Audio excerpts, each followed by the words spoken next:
Hi, Gemini. Welcome to Pandora Astrology's monthly horoscope for May of 2020.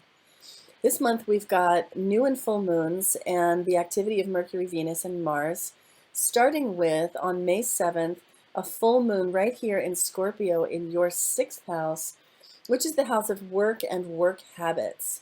This full moon is going to be pretty emotionally intense, so beware of big emotions popping up in your workplace. Now, your workplace might well be your home right now if you're working from home, and you still might feel, emotional, big emotions coming at you even across a computer camera. So I think that it's really important to just put out as many soothing vibes as you can manage and try not to judge people for their big emotions right now. Then the other moon that's happening is on the 22nd, and that is this month's new moon. And you can find out a lot more about these new and full moons in the video we made about them in our May 2020 playlist on YouTube, in our YouTube channel there, Pandora Astrology. And this new moon that's happening later on is in your sign. So this is the new moon in the whole year when you really get to plant new seeds and experience new beginnings. This is the moon that happens near your birthday. So, and especially if this is your birthday, it's going to be a really social year for you because of all this activity in air signs and a fantastic grand trine involving that sun and moon with Juno in Libra and also Saturn and Pallas Athena in Aquarius. Very big themes of civilization, socialization, communication, all those shuns, but no shunning, no shunning.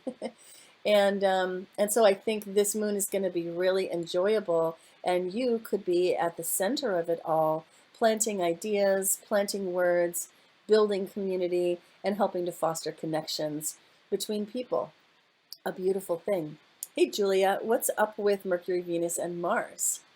Sure, Jamie. So on May 11th, Gemini, Mercury is going to be entering your first house, and that's the house of self. And when Mercury, which is the planet of communication and mentation, also your ruling planet, is in this house, it means you're going to be a lot more articulate than usual, that you're going to be very good at getting your point across to others, which is really helpful. Then on May 12th, Venus is going to go retrograde in your first house as well. Now, Venus is a relationship planet. So when a planet goes retrograde, it's usually a time of review.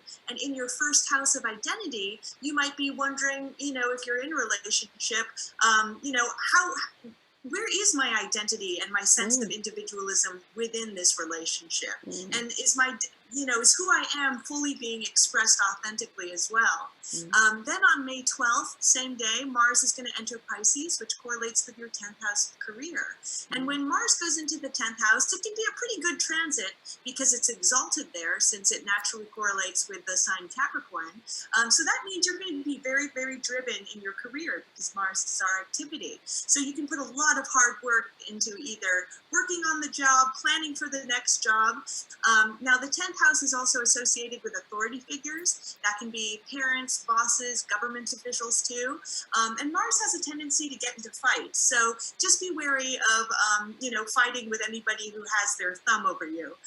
Then on May 28th, Mercury is going to enter Cancer, which correlates with your second house of values, and your second house is also the house of possessions and money. So when Mercury moves into this house, it can mean that our thinking, our strategies, our planning are going to be surrounding the themes of that house. So you could be spending a lot more time thinking about how you can make money, what your values are, whether they're being expressed properly, or anything about managing your possessions in general.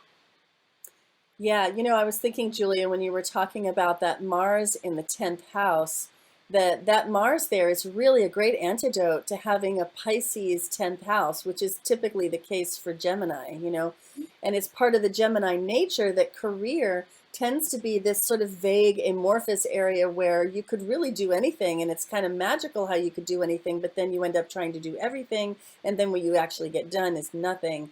But Mars there would just seem to infuse some spark and some energy. So that seems like a really great transit for the Geminis of the world.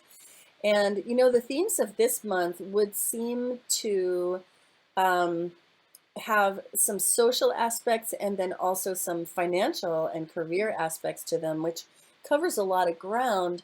And really, Gemini, it's birthday time for you. So a reading that would serve you the best right now would probably be your solar return birthday reading, because that can really encompass all of the themes of this month, which do seem to be many and varied, as is typical, right, for you. So, Gemini, that's what we've got for you today. Hope you enjoyed it. You will find more information about this month's news in our playlist on our YouTube channel, Pandora Astrology, the playlist that's dedicated to the May 2020 news. And there's also the news of the year in the 2020 news playlist. And you can always find these horoscopes on our website, pandoraastrology.com/horoscope. And until next month, we'll see you around the cosmos. Bye. Bye bye.